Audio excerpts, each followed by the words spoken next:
Hello everyone, it's Angie here at Beads and Plenty More. Today I thought I'd show you how to do a macrame bracelet. This is a great bracelet if you have someone that's allergic to metal. I do happen to have metal beads on this particular one, but you could use an alternate here, which means that there's no metal if they want something to wear that they can wear. We're using the Lovely Knots knotting cord here. I've got the 1mm size, and this bracelet ends up being I think I measured it just about 6.5 inches. So to get started, you're going to need to cut 3 half-meter lengths of the cording. 2 of them are for your center of your bracelet, and then you're going to cut one piece that's longer, that's 1.5 meters, and that's going to be your weaving cord. So the third of the half-meter lengths that you cut, you're just going to set aside because that's going to be the piece you use to do the joining piece here.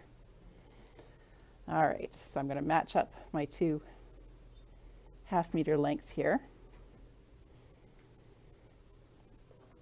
It would help if I grabbed the 2 different ones here.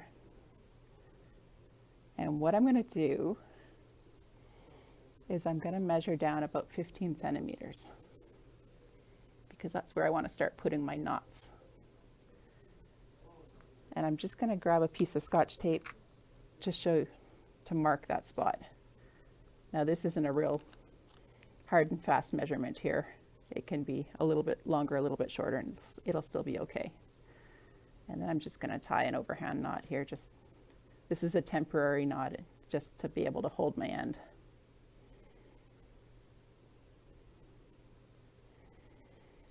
And what I've got is I've got a board here that I can pin things to. In the store we sell Macrame Boards, which are great because they've got the measurements if you're working on a macrame project. This one I didn't want to have the measurements there because I thought they might be distracting for the video, so I've got a piece of Velux pinned on top of it.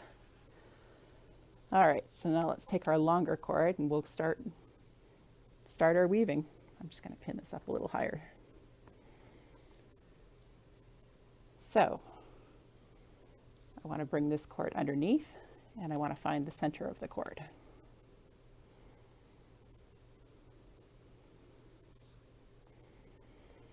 And now this is the knot that will be the most confusing of this whole project, is getting this starting knot. I'm just going to pin that as well.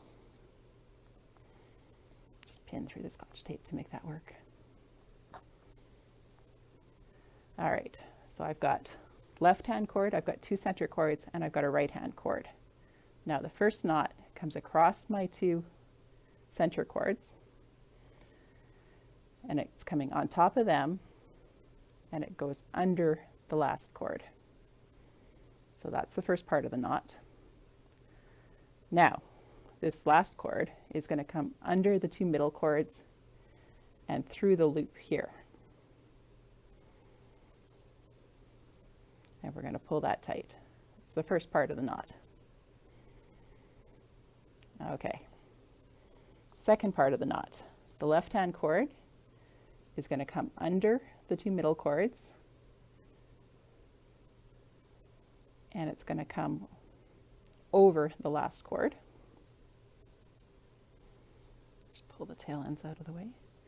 Now the last cord is going to come over top of the 2 middle cords and through the loop. So that completes 1 full square knot. Now, as I said, this first knot is always the hardest one because you can't see where your cords are going. Now you've got 2 definite center cords, and you've got your definite right and your definite left, and it's not as confusing. So we'll do that one more time. So the left-hand cord is going to come over the middle cords, under the last cord. The last cord is going to come under the middle cords and through the loop. So that's the first part of the knot. And if you only do the one part, you're going to end up with a spiral. You're not going to end up with a flat braid. So second part of the knot, the left-hand cord comes under, over top of the last cord. And the last cord is going to come over top of the center cords and through the loop. And pull tight. So I'm going to work along until I get to the point where I'm adding beads, and then we can talk about how to add the beads. I'm going to create 18 of these knots. Each time you complete a knot, you end up with a little bump or a little mark there. So you can count down your marks until you have your 18. If you need your bracelet just a little longer, you can always do an extra stitch. If you need it shorter, you can leave one out. So I'll come back at the bead part. Okay, so I'm back and I've threaded my beads on in the center. I've got my 18 stitches up here, and then I've got my beads threaded here. One thing when you're shopping for beads for this project that you have to keep in mind is that you need beads that have a hole that's about 2 millimeters across, because you need to be able to thread them on the two middle strands here. I did have one bead in this project that wouldn't thread with both middle strands, so I actually ran the one strand just in beside it. That's why there's two on one side and only one on the other. It's not the end of the world if you have to do that. So anything that, as I said, has about a 2 millimeter hole, and anything from about a 6 millimeter bead to about a 10 millimeter bead, which is my center one here, will work. So I'm just going to move these guys off. And what we're going to do is we're going to continue with our knots. So left over my center cords and across under my last cord. My last cord's going to come around and through, and then the second part of the knot. Now keep in mind, if you're using smaller beads here, you might need to use an extra one, or I have 5 beads here, or you might need to put an extra knot up here to get your length. So that bead is now secure, and I'll just move the next one up. This one happens to be a sodalite bead, and a lot of the loose beads that are in our store in our trays have larger holes in the semi-precious, and we've just chosen to do them that way. The ones that are in the strands will have smaller holes. The ones that are in the trays often have larger holes. So get that knot.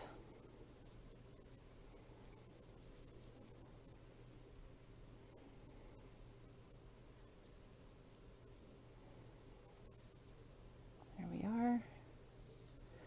And this one just happens to be a glass bead.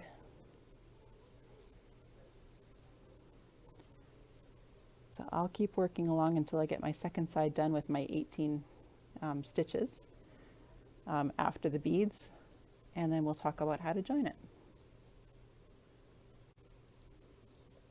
Okay, so I've reached the other end of my bracelet here, and I've taken it off of my pins here, and I'm just going to undo the other end here with its temporary knot. Now I'm just going to trim my working ends on this cording. I do need to take a lighter to it later, or a flame of some sort, and just melt the ends in. So I'm leaving them with a little bit of extra there. And the reason that I'm doing that is when I melt them in, I want them to have a little knob, which will keep the knots from pulling loose later. So it'll melt in from that point.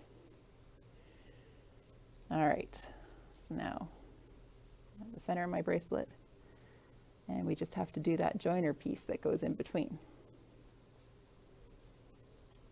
So lay the bracelet into a circle, and this time you're going to take this is the other 1/2 meter of cording that we cut at the beginning. We're just going to match it. We're going to stitch around 4 center cords. So we've got the 2 going each way. Match it up so we get our center. And again, this is always going to be the hardest knot to do, is this first one. So it's going to come across all of my center cords on top.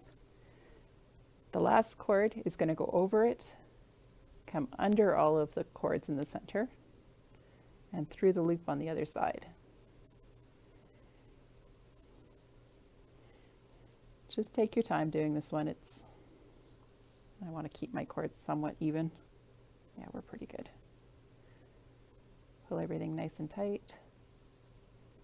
And then for the second one, it's exactly the opposite. So it's going to come under all the center cords, over top of that last cord. That last cord is going to come over top of all the center cords and through the loop. So that's the second part of the knot. Pull everything tight.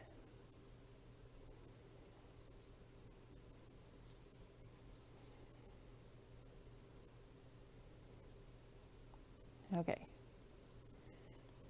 so do the same knot again. So we're going to come over the center cords, under the last one. The last one's going to come under the center cords and through the loop. So that's the first part. And then the second part is exactly the opposite. So under the center cords, over top of the last cord comes over top and through.